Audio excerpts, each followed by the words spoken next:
An adult elf walks into the council room, where his grandfather Telmor, whom already reached the age of 847, is.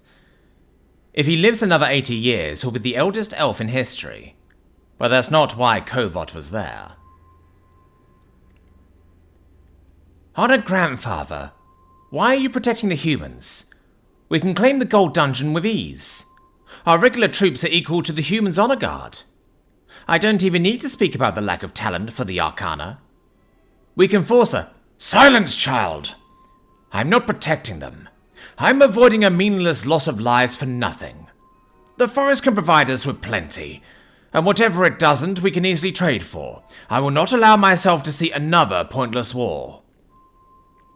Grandfather, it won't even be a war. We'll easily capture the dungeon and push the humans with hardly a battle, and make them accept that we now own the dungeon. You are far too young. You haven't stained your hands with the blood of friends and enemies alike. Honestly, Kovot, I dearly hope you never see the horrors of war like I have. That is why, as the High Elder, I reject any such talk of war. Kovot let out a sigh. Grandfather, no matter how rude it sounds, you won't always be here to stop war from happening. Maybe we won't start a war, but one of the other races could. That's why we should strike now with your knowledge and wisdom. We can end any conflicts before it becomes an all-out war. We can claim great resources for our people. Wisdom, you say?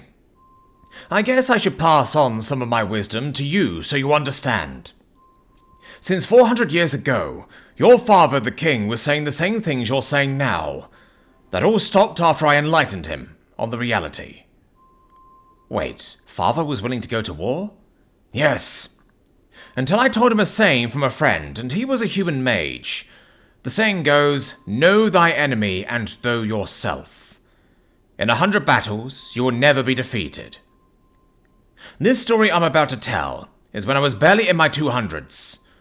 During the Demon Lord's War, I was stationed in a canyon that was near where the realm to the demon world opened up. It was just an emergency camp to make sure we didn't get hordes of monsters and demons from attacking our fortresses in the area. All the races were there in that camp. Dwarf, dragonkind, orcs, elves, and yes, even the humans. The camp was small. It only held about 100 of us in total. Until what we feared happened. A scout rushed into the camp saying a horde of thousands were on its way. We needed to hurry and warn the fortress before it was too late. Before there was any arguing on who will hold the line, a squad of humans stepped up to say they would hold the line.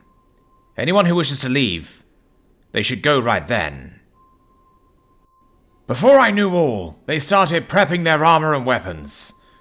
The only human mage had been using earth magic to slowly make the canyon gap smaller. When we first arrived, we could have easily moved 6 wagons side by side, easily through the canyon. But after a month and the somewhat forced help of the other mages in the camp, now only a single wagon could move freely. I asked the human why he did such a foolish thing that was a waste of time. He answered, I'm making a killing corridor for our friends when they decide to come for a visit one of these days. I wish we'd spoke more before that day, since me and 65 other soldiers retreated back to our fortress.